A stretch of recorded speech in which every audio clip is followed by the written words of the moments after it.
gentlemen, it is time for a little sexy album review.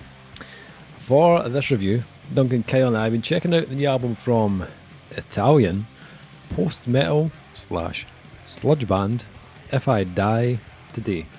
Ciao. Yeah. The band's new album, The Abyss in Silence, will be released on April 29th via Argonauta Records. Like Adam Jason and the Argonauts. No, that was just to my brethren, the Italians. That's, I'm obviously part Italian, so I just, give it a wee bit. Yes, Buchanan, a strong Italian name. Don't you fucking dare. Yeah. Davido. Fucking olive skin. Bucanio. It's in my jeans, man.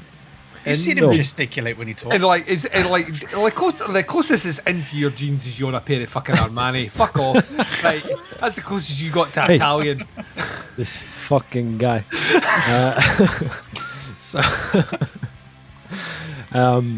If I die today, you might. You're fucking whacked as being an imposter. A couple of concrete slippers in the fourth. This band were formed in 2007 in the north of Italy. Oh. They are a 4-piece band. They have released 3 full-length albums and 2 EPs to date. They've played countless shows and festivals in Europe and Russia alongside bands like Every Time I Die, While She Sleeps, sense. Frank Carter and the Rattlesnakes, and Makes the sense. Dillinger Escape Plan. Oh, that makes sense. The Abyss in Silence is a concept album that deals with loss and grief. It features 8 tracks rooted in post-hardcore, post-metal, and filthy sludge rock and roll. Yes. The album was recorded at Studio 73 by Riccardo Passo Passini. Oh man, then, listen to it just roll off his Italian tongue. It's my cousin. And then mixed and mastered by Magnus Lindberg. That's Kyle's cousin. Who recently worked. Yes, recently he did. He worked on the latest Cult of Luna and Converge albums. It dies. No, sorry, It Dies Today is a different band. If I Die Today. This is off the rails. This review. What is happening? What's happened to us? Right, focus. Back on track. Yep. Although these guys, I went back and listened to their older stuff. They've always had this kind of dark streak running through their music. Mm-hmm. But this album feels like a push towards exploring more of that side. If you listen to the last album, Cursed, it definitely leans more on the hardcore side of things. Still is a bit of chaos about it, but it's a bit more straight-laced when it comes to kind of tempos and rhythms. It has a lot of the kind of more typical hardcore punk kind of tropes. It still has that kind of sludgy kind of edge, but on The Abyss in Silence, that sound has had a kind of huge injection of darkness and really kind of gloomy melody, mainly in the form of kind of like post-metal type chords in the slower parts. But even the kind of more up-tempo riffs, they sound more infused with a bit of kind of melancholy. I could, from that first track, I could hear little echoes of bands like The Ocean, Impure Wilhelmina, even a little bit of Cult of Luna in there as well to an extent. But all those bands that I've mentioned are typically kind of slow-paced, whereas If I Die Today are far more inclined to keep the energy kind of high throughout their album. And even though there are nods to those bands, they don't necessarily sound like those bands. These guys, they also like to kind of pepper the riffs with a bit of the post-punk. And I think that's probably one of the main elements that give these songs that kind of darker mood. You can hear the lead work on the album opener really kind of adding to that bleaker streak to their sound. But there's also a very aggressive side to the band, which kind of plays nicely off of that melody, with the kind of clear tones of bands like kind of Converge or the Hope Conspiracy kind of coming through. But again, never really sounds like a clear comparison with those bands either. I think If I Die Today definitely bring enough of themselves to the table that this album still feels pretty fresh. I, in particular, really loved the kind of balance throughout this album. The way they kind of weave between styles. They never really linger on like one idea or one rhythm for too long. You know, each track has something subtly different about it. Like adding some strings to their track called First Day, which really cool. I thought that was worked brilliantly because it kind of makes the track sound really quite grand before dropping into that really kind of ugly kind of breakdown riff. I also like the fact that these tracks all start off fairly aggressive, but eventually they bring you a place where they have a bit more melody to break up that kind of intensity and change the tone of the track. There's some nice use of synths on the album as well, just, you know, create a little bit more atmosphere or, you know, just to kind of lead out a track as well. There's a couple of moments on here where it was a little bit more unexpected though. Void for me was probably the biggest surprise. It has some like almost early 2000 metalcore going on to begin with. Like you can hear it the way the kind of guitars and the bass drums were kind of syncing up. I was like, what the hell's going on here? But and then there's a moment on the track about halfway where the riff goes almost a bit kind of southern, which was like I was hearing it's like a really darkened scissor fight or something I was getting from it. And then the album closer, which is called Darkness, takes you right into those kind of deep dark waters where the guitar chords become far more blackened than they were previously. But they counterbalance the track really well with melodies that are at the other end of the spectrum and far more uplifting, you know, a bit more almost kind of like post-rock or something. I really enjoyed this album. My only one very weird criticism of this is all the hooks from this album are in the music. The vocals are very kind of blackened and very grizzled sounding. And for me, they feel like they're just there to kind of reinforce the heavier parts of the album. They sound really cool. The guys got a really good tone and they work well with the riffs and the intensity of the music, but they didn't really necessarily leave a huge like impact on me afterwards. If I had any kind of like criticism or like pointers, I would say like I'd like to hear more of a kind of almost a kind of more hook driven kind of was section. he doing that in the previous release though? Because my assumption, having not listened to anything, is that's the guy's tone. He doesn't do anything else. Yeah, well, yeah, pretty much on the last album as well. But you could hear it's difficult. You know what I mean? It's difficult when you then have the band exploring that territory. You kind of want the vocals to go that way as well, and unless you, we've mentioned this before, unless you bring someone else in who can do that. Well, I think they probably could. If you that last track, you can hear them slightly toying with a more slightly melodic tone. I was like, he could do more. I have a feeling that he could actually do a bit more. So I think the only thing that was kind of missing was just a little vocal hook every now and again. Not on every track, but I definitely feel it's something they could push to do. Out with that, I still really enjoyed this. It's an album that did kind of lure me back for repeat listens. There is something quite fascinating about it. How about you guys? How did you get on? Duncan, what do you think? Like, there's a lot. This is Duncan's catchphrase. There's a lot to like about this album. There really is. I mean, they're a band that once again, we've recorded another review tonight, which is going to appear independent of this particular podcast here, where we were talking about conceptually constructing an album and how the kind of pitfalls of that and finding something that feels like it dynamically flows. This is an album that, you know, has tracks that bleed into the next track, have components that set up what you're going to hear next, and I appreciate that. And once again, hearing that as a concept album, and then because I don't read the blurb, that particular being, although I could pick it out from the names of the tracks, that was maybe a bit more somber and less cheery. It definitely evokes that when you listen to it. It carries that through. I think they're a really interesting band to listen to because I never really found out with the vocals, like I had a full grasp on what their sound actually was in a really welcoming sort of way.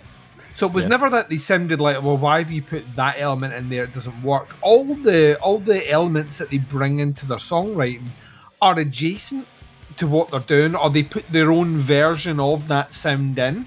and that's really, really cool. But it's, you know, it's never like, no one track here is conventionally one style or one sound. I think that works to their benefit. I think they're at their most interesting when they're exploring that chaos juxtaposed with something, whether it's moody or cleaner. I think those elements are really, really cool. And I kind of reiterate what you were saying.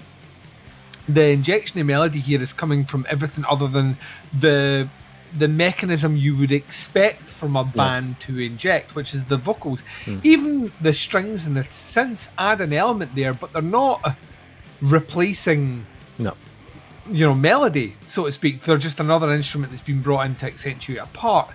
So when you listen to it, I don't disagree with what you're saying, like, where I feel like, you know, there is scope. Maybe you should try it, or maybe it's a case of the singer likes the lane that he's in, and for that one track he felt a bit more like, well, this is the last track, we can experiment here, and maybe this is him starting to find he can do that, and that might appear on the next album.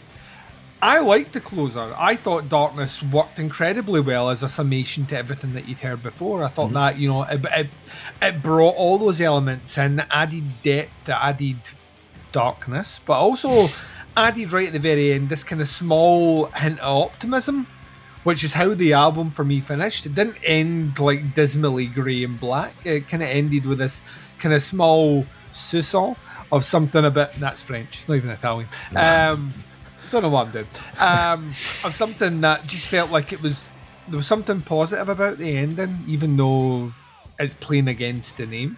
The production on this is a triumph, like an absolute triumph. Once again, I say once again, people are not here in the previous review that we've done. The bass on this is lush. This is a nice, loud, like punchy, aggressive, standout bass. Great, and it works great against the guitar. That, you know, it's working independently of what the guitar's doing in terms of what it's playing, and you get all that attitude. Drum sound is like nice, organic. It like really hammers home on there, and then like we mentioned before, you get those vocals which they're not monotone, but they have a cadence that just sits within a register that the vocalist is clearly very, very gifted at doing, and it works for what they're doing as well, even though it's not necessarily challenging. It adds that, so essentially being treated like another instrument as opposed to the focal point of the band. So you get all those things in there as well. It's an enjoyable listen. It's one of those ones where I'm a bit perplexed on the use of the word album, because it is short. I mean, it's under 24 minutes long, and you know, it's 8 tracks, it's in and out. The previous thing that we spoke about, which once again is not on this recording, is also 8 tracks and 20 minutes long, and that's an EP. So I kind of feel like, you know, it doesn't like. But then I was also thinking about it in terms of this is it's conceptual, and I also kind of felt by the end of it that I got everything the band wanted to put forward. It wasn't like I was kind of like, they're missing that one trick that I wish they'd do in at least 2 songs. I got the feel, I got the vibe, I got the tone of everything they did, and it finished in a really satisfying way. They're not a band I'd heard of before. Interesting when you mentioned the bands I've toured with. There's all elements there without necessarily sounding. They don't sound like Every Time I Die, but they are a band that I would totally put on as a support for Every Time I Die. So there's logic in there as to where they've been positioned, and I think this will do wonders for them as well, because once again, hearing the tones, there's a multitude of different bills you could put them on comfortably, and it would fit within that. So yeah, I mean, it's a really interesting album. Interesting is a terrible word, because it makes you kind of sound like you're kind of, oh, does my bum look big in this? No, of course it doesn't, honey. Do you like this outfit? Yes, it's interesting. It's above that.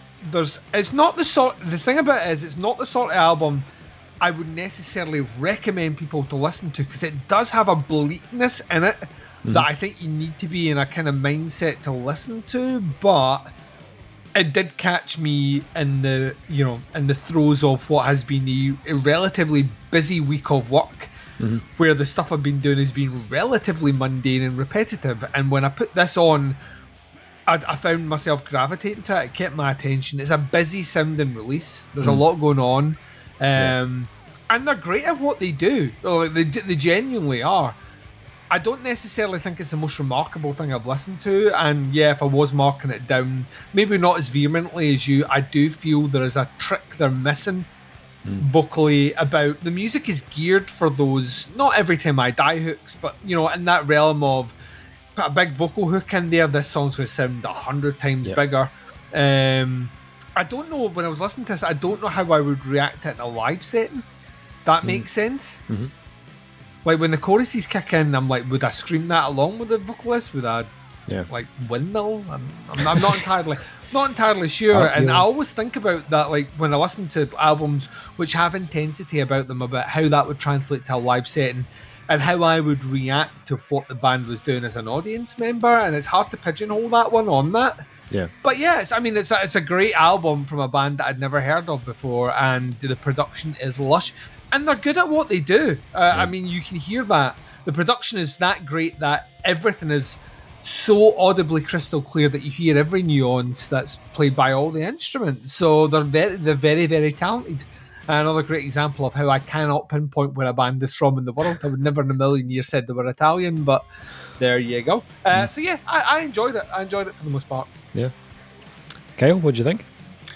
Amazing production. Not gonna lie, it's really, really good. Natural drums, natural sounding, everything. It's not over compressed. There's not a lot of crazy studio fuckery going on. So I really, really enjoyed it from that point of view. Absolutely, especially the bass. It's a bass that's just doing its job, right? It's not overly flashy. It's not a bunch of bullshit root notes. Here's a bass player talking away about bass. Fucking job, and I love it. Yep.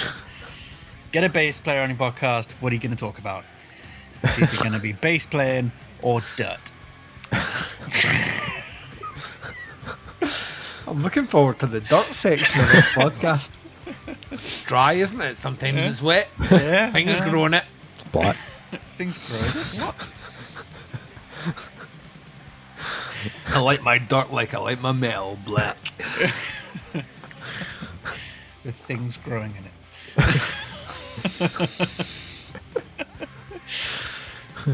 What are we talking about? Oh yeah, albums, right? Yeah. I tell you what, I found this more varied than I think you two did. Like, I don't know. You said it was quite monotone. Not quite monotone. Didn't but say it was necessarily monotone. No. I agree. That was bad. Yeah, but I felt where they did vary it, it made a lot of sense in the run of the album, and like it showed off not a different side, but a more accomplished side of the band when they did vary it up and slow down a little bit for the few sections they did. And I quite enjoyed that quite a lot. That is a sentence. So. Exactly. I gotta stop drinking. Yes, you do. You're drunk, Kyle. High as a Kyle. Dirt. High as a Kyle. My favourite tracks on this were Ashes and Autumn and The Closer. I thought they were actually my two favourite. I agree with you guys on the vocalist. Like, definitely just has his thing. Yeah. But when he does switch it up in those few moments, it is really good. So hopefully going forward they bring more. I know this is what their fourth album you said or something, but fourth release. Yeah, I think so. Yeah, that could just be that literally could be a confidence thing where you find your lane, you find your tone, you find your sound. We've mentioned it already on the show, Machine Head, where you find your groove and you don't really move out with that. No, but I mean. It did work. He can do it. Absolutely. More than can do. He must. It's really good. Yeah. So should absolutely do that more on going forward, because it brings something a bit more unique to the sound of the band. I mean, I love the sound of the music and the instruments and the musicians. Like that sound is like hardcore punk mixed with sludge and stuff. It's just, it's really good. It's really captivating. I mean, the only thing I'll say about it, like, it felt a little bit samey by the end. I mean, it's not a long album by any stretch. It's 24 minutes, but by the end it was like, okay, I've kind of heard everything you've got to offer. Is there much more? And I would really love to hear what they come up with next, because I'm sure they can evolve this sound even further. But it's like every song just sort of sounded a bit the same. Yeah, that kind of feeds into what I was talking about, the vocals. I think if they had that hook, it probably would separate that a bit. Yeah, I agree. Like every Time I Die is not a great example of this, but Every Time I Die have a specific unique sound that they do, and sometimes they'll play upon that sound and go a bit more kind of quirky and ballady. But the big thing that makes their older albums against their newer albums sound very, very different is the confidence in the melody of the vocals. Like sometimes, like the most generically sounding Every Time I Die song is still a great song because the vocal hook is the thing that ropes you in. Yeah, and you're like, I'll be singing this for days. I think I don't know. Well, the thing about it is that ultimately, very much like we never talk about this, and it's probably not the forum to do it as well, but like it's like saying to a guitarist, oh well, you played like a mini solo in that one song, you should solo more. And they might not be comfortable doing that might work for that song, but nothing like vocals are exactly the same as an instrument. Like you have your core thing that you do, and it's in itself it can be quite challenging, can be sometimes very, very, very safe, but just because you have shown that you can do something doesn't necessarily mean you're comfortable in doing it. I think all we can do is say that from listening to this, the elements that he did do really worked on the album, and if you do need a confidence boost in any way, shape or form, I think it would work on more. Yeah, I agree, going forward. Totally. I think it would be. You clearly can. We're not saying that every chorus has to be a big singing chorus or anything like that. But adding those elements in gives you another level of depth to the songwriting, which is already there. I mean, they're already very good at what they do. But it is. I think sometimes we're all guilty of doing this, where we're like that. Why did she just sing more? Like vocals are an instrument like any other instrument. You know what I mean? It's like and it's probably of all the instrument is the one that if you don't get right, everyone cringes at the same time. Like you sing a wrong note, you can fluff a guitar note with ease, like in a solo. You fluff a vocal note, everyone cringes at the same time. It's like, oh no. So and if you fuck up a bass note, nobody gives a shit. Oh, you usually don't hear it. Yeah, exactly. I'm pretty sure that every bass player just plays every song wrong and nobody cares. No. But yeah, I mean, there's the thing about your 4 albums on the go for what we're saying now 15 years. What did they say they were? 2007? So about 15 years. I think the thing about it is I think there's enough here that I'm like really, really interesting band, cool stuff going on here, production stellar. Yeah. They don't sound remarkable at the same time. They don't sound they don't sound like a clone of all these other bands that I mentioned, either from touring or influences. They have their own sound. It's just a case of it's a difficult one, isn't it? Because it feels like I'm damning them with faint praise, and I'm not. Like I did enjoy this. I just kind of feel like there's an element, there's something just missing to take it to the next level that makes them the headliner. At the moment I'm hearing them and I hear them as a support. Yeah. So I'd agree. Okay, so ratings for The Abyss and Silence. This is still a very enjoyable album. As Duncan said, I don't want to feel like I'm being overly negative here. This has mood, it has heaviness, there are little motifs in the music that will hook you in. I really enjoyed their mix of styles, and I like this darker street that they went down on this album. Which is weird, because you said the previous album was what, Cursed? Yeah. Which is the most dark name for a fucking album ever. Although The Abyss and Silence, pretty fucking dark as well, but... Yeah, I think I can hear more of the personality coming through on this album than I did in the last one. And I'm definitely interested to hear where they go next. I feel like they do have that potential where they could do big things. Yeah. For this one, I'm probably sitting about 3.5 at the moment on this one. Duncan? Honestly, we are syncing up our menzies tonight, honestly.